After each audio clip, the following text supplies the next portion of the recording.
नमस्कार, मेरा नाम डॉक्टर निशा भटनागर है। मैं मेडिकल डायरेक्टर हूँ Aveya fertility and IVF centre पे। Welcome to our YouTube channel. आज हम बात करेंगे एक बहुत ही महत्वपूर्ण विषय के बारे में, जो है पॉलिसिस्टिक ओवरीज।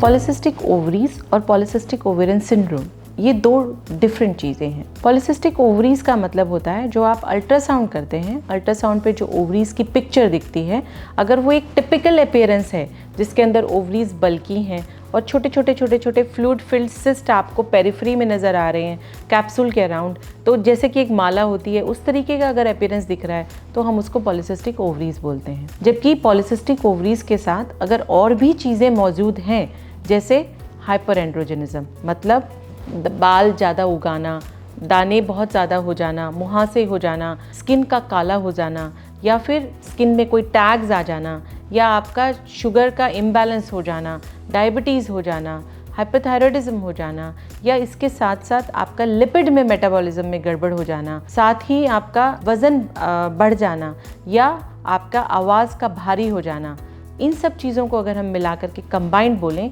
तो हम उसको पॉलिसिस्टिक ओवेरियन सिंड्रोम बोलते हैं।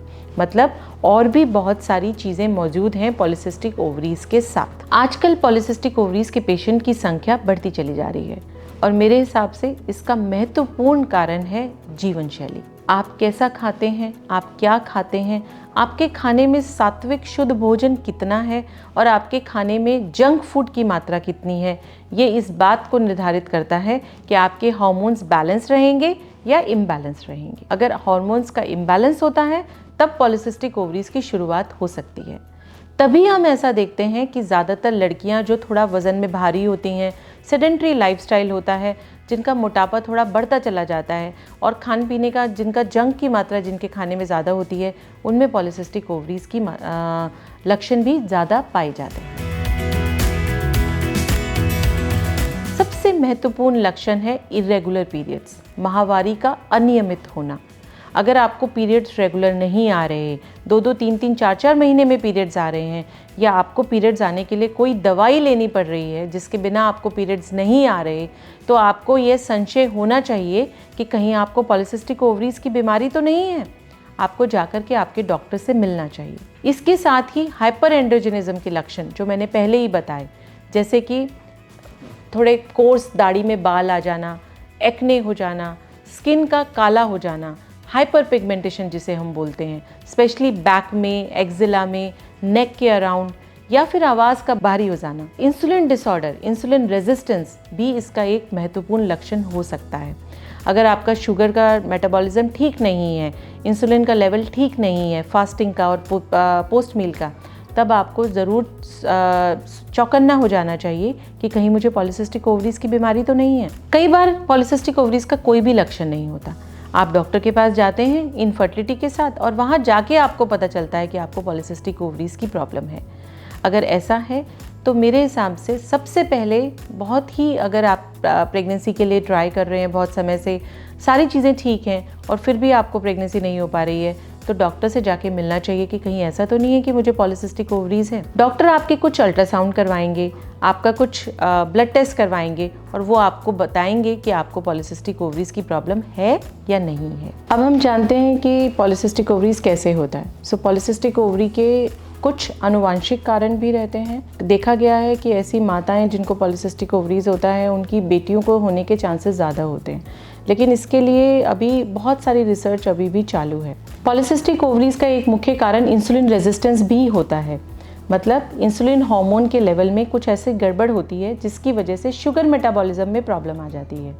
हम पीसीओएस को एक प्री डायबिटिक स्टेज भी मानते हैं। इसके साथ लिपिड मेटाबॉलिज्म में भी गड़बड़ होती है। तो आप ये सारे टेस्ट करा करके आपके बॉडी के हार्मोन के इंसुलिन हार्मोन का लेवल, एंड्रोजन्स का लेवल, लिपिड का लेवल, ये सब कुछ चेक कर सकते हैं, ये जानने के लिए कि पॉलिसिस्टिक ओवरीज का सिंड्रोम से आप सफ़र तो नहीं कर रहे हैं। यूजुअली अगर पॉलिसिस्टिक ओवरीज है तो नीचे दिए गए 3 कारणों में से कोई 2 चीज़ अगर प्रेजेंट है तो हम कहते हैं कि पॉलिसिस्टिक ओवरीज है। पहला है इरेगुलर पीरियड्स, मतलब आपको पीरियड बहुत दिन चढ़ के आ रहे हैं। नंबर दूसरा है आपके बॉडी में एंड्रोजन का लेवल ज़्यादा है, या नंबर तीसरा आपका अल्ट्रासाउंड पे पॉलीसिस्टिक ओवरीज का अपीयरेंस है। इन 3 में से अगर कोई 2 चीज़ें होंगी तो हम कहेंगे कि आपको पॉलीसिस्टिक ओवरीज या पॉलीसिस्टिक ओवेरियन सिंड्रोम से आप सफ़र कर रहे हैं। तो मैंने पहले ही बताया कि पॉलीसिस्टिक ओवरीज एक लाइफस्टाइल डिसऑर्डर है, मतलब आपकी जीवन शैली में अगर आप कुछ चेंजेस लेके आते हैं तो आप पॉलीसिस्टिक ओवरीज से निजात पा सकते हैं। ये चेंजेस क्या हैं? Number 1, physical activity. आपका फिज़िकल एक्टिविटी का लेवल ज़्यादा होना चाहिए। नंबर 2, आपका खान पीन। आपके खाने में रिफाइंड शुगर की मात्रा कम होनी चाहिए। आपके खाने के अंदर आपको जो है हेल्दी खाना खाना है, हरी सब्जियां, फल, उसकी मात्रा ज़्यादा होनी चाहिए।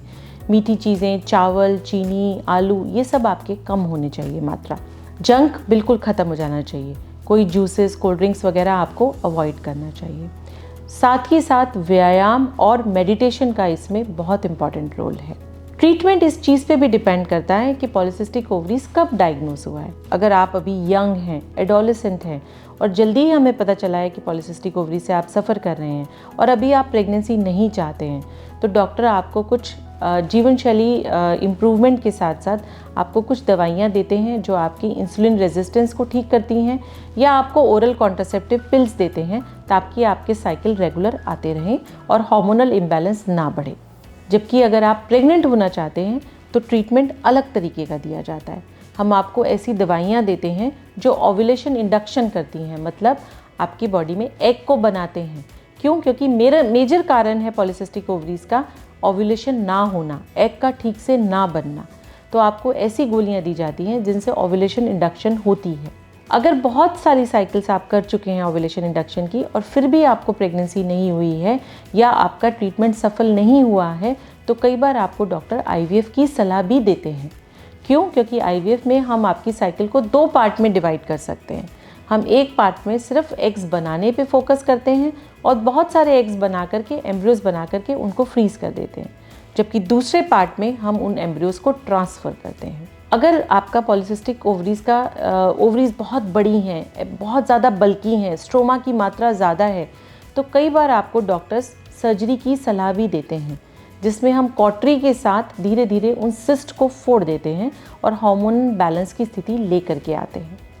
इसके साथ आपको वज़न कम करने के साथ साथ आपको इंसुलिन सेंसिटाइजर्स भी दिए जाते हैं, जो आपके लेवल में, आपकी बॉडी में इंसुलिन के लेवल्स को ठीक करते हैं और इंसुलिन की मात्रा को इम्प्रूव करते हैं, ताकि जो रेजिस्टेंस है वो ख़त्म किए जाए। ज़्यादातर लोग ये जानना चाहते हैं कि अगर पॉलीसिस्टिक ओवरीज मुझे है तो क्या मैं प्रेग्नेंट हो सकती हूँ?